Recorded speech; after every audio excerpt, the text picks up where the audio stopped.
Okay, so we've got them confused now. That's definitely helpful.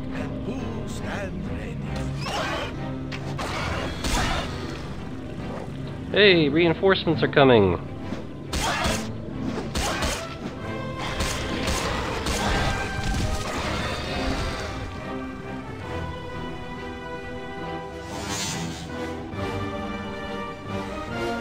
Ah, yes. So I am now the king? City of Caverns. Oh, okay. The mad tyrant is dead, and we are well rid of him.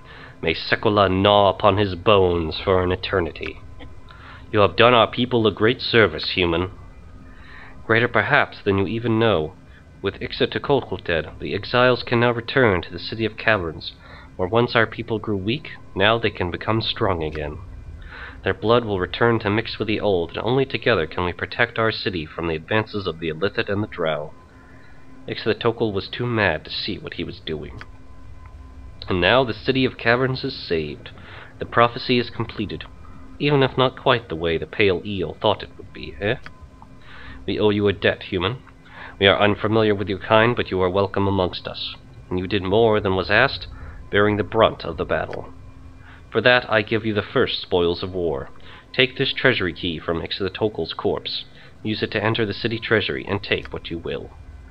I am feeling generous today. To enter the Underdark, you need this magic rope from the king's corpse. Use it to go down the pit behind my former throne. Rest would be welcome. We are all heroes.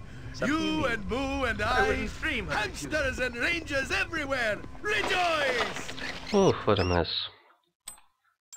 Okay, yes, it would appear we have the Sahuagin treasury key, magical rope, allows the user to descend or ascend any height. It will stretch to any length and still maintain its strength. It can be used to descend into the Underdark throughout the whole of the Sahuagin Guard. Fake Rope's Heart, well, I don't think we need that anymore. Spear +3, the Impaler. The Impaler has a palpable aura of magic that hints at the vicious nature of the weapon and why it has been a favorite of several powerful orc chieftains in the past. When a victim is struck, as one would guess, very nearly impaled, run through as the massive enchantment does its dirty work. +10 piercing damage. Woohoo! Sounds like something that Jaheira would find useful if I needed her to use. Certainly better than just the cleric staff. Alright, I'm gonna give this there, I suppose. Okay, well that is good. This way then? Oh wow, there appear to be quite a few valuables around here. Yes, a standard tactic that. Oh, I could do that.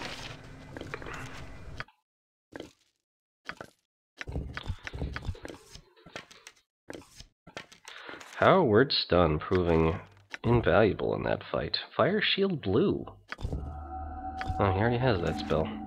Well, that might be one that we don't know, that we can learn later. I can't. I'm allergic. Well, alright, I'm not that allergic. Of course not. Oh, a protection scroll of some kind. And I have no idea, but the prince just seems to have run off. That's not going to stop us from checking the treasury. There's quite a bit in here. In fact, another magic rope, a scribe's notes, a scroll, and a rod of some kind. And this is all stuff for Kered to examine.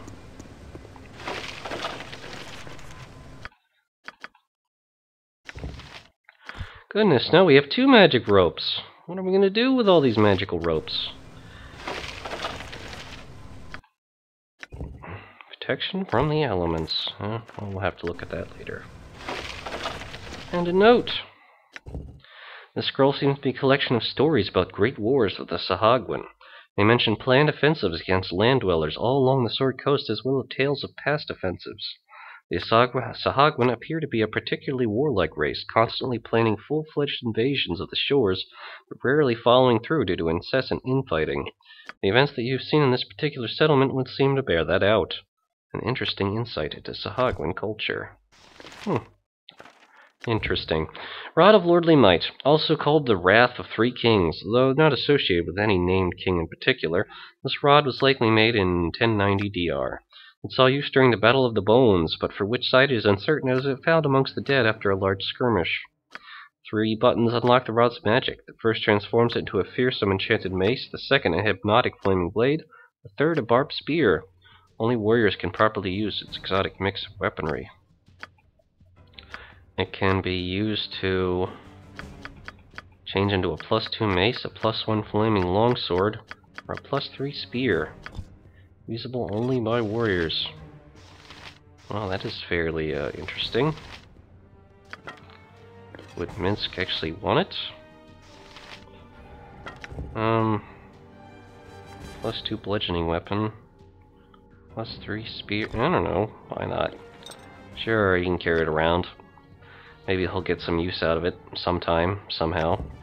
And we actually have 2 Sahuagin treasury keys and 2 magic ropes. Would seem redundancy is well liked here. Well, we don't need the treasury key anymore. And we don't even need this orb anymore either. Okay. Well, now we're all set. 2 magic ropes.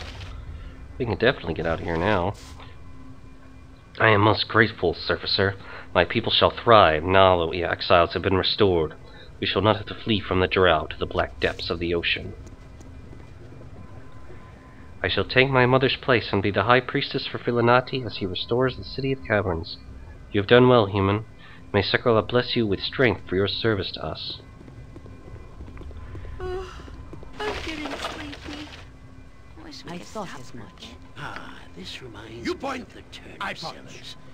Except Uncle Gerhardt isn't passed out by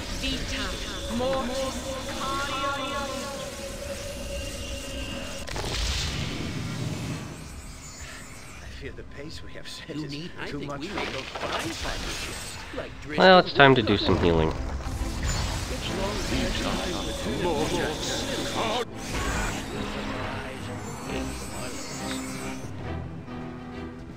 Some very much needed healing.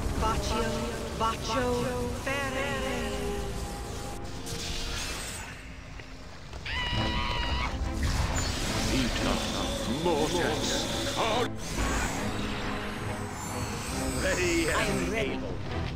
Ah, so close. I'll just drink one of those. Just as I thought. Okay.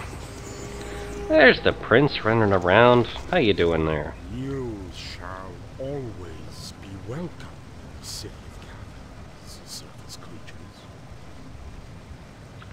I hope your journey in the Underdark goes well for you.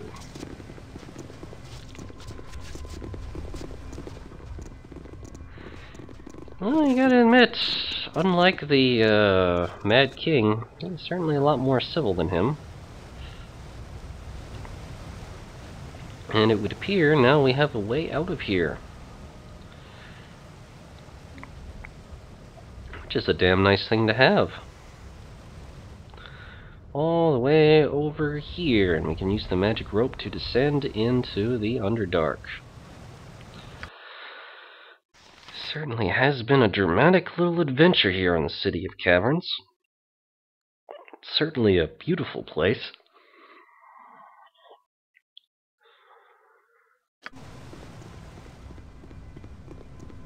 Very elaborate, massive.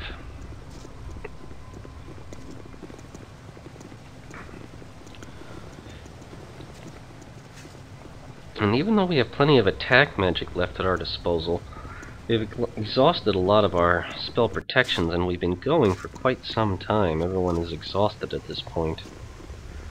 The prudent thing to do may be to get to a safe area, like perhaps over here, and then just take a rest for a little while. Seemed like that would be the right thing to do, considering the circumstances.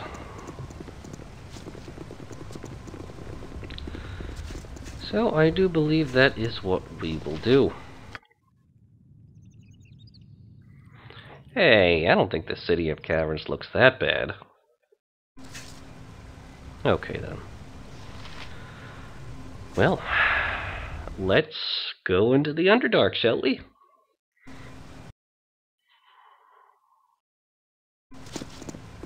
Use your magical rope to climb down into the depths of the pit. Things go well on the surface.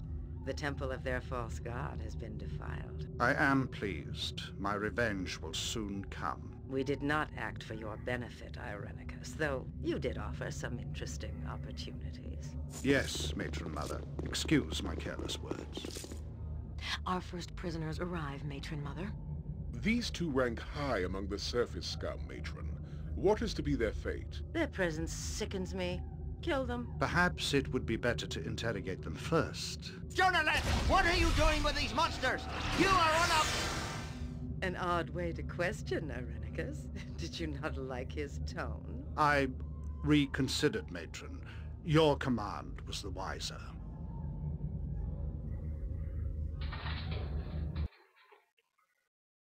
Interesting. Not that we would know any of this. The great depths of the Underdark stretch before you, and as you adjust to the dim light, the reality of where you are begins to sink in. It is a realm of countless legends, where evil lurks behind each shadow. And though you have traveled far in pursuit of Irenicus, never have you felt so isolated.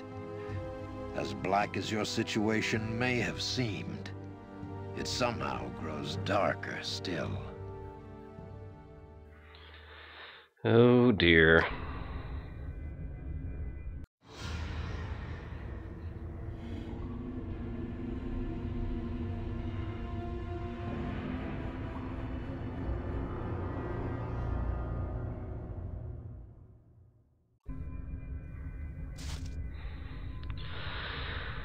Oh boy, and here we are in the Underdark. Oh, I'm sure we're gonna be witness to all kinds of hilarity down here. As for now, though, no rest for the wicked, I guess.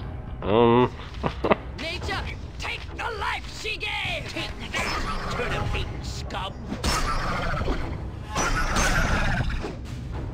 My uncle's fate is known! As you would have. Okay. And we are greeted to the Underdark by a Kuatoa warrior who attacks us out of the blue. Stumbling upon our arrival here, it appears he was carrying bolts. Kuatoa bolts. Target must save or be stealth or be stunned. Wow. More stun bolts, and there's actually a lot of them. They act like the paralytic bolts that we already found. Well then, if we have so many, we might as well use them. Oh, what about this scroll? Oh, protection from cold. That's neat. I think that was this one. Yeah, these are the protection scrolls. Okay. Fantastic. Okay. Yes? As I was saying, Task at hand. I think this is going to be this episode for now. We'll return soon. Sorry the videos have been a bit delayed recently, everyone. Things have just been very hectic, and I haven't really had much time to record. Hopefully that will get better soon. Here if it were properly cleansed and balanced. So, thanks for watching, and I will see everyone next time. Alright, bye-bye.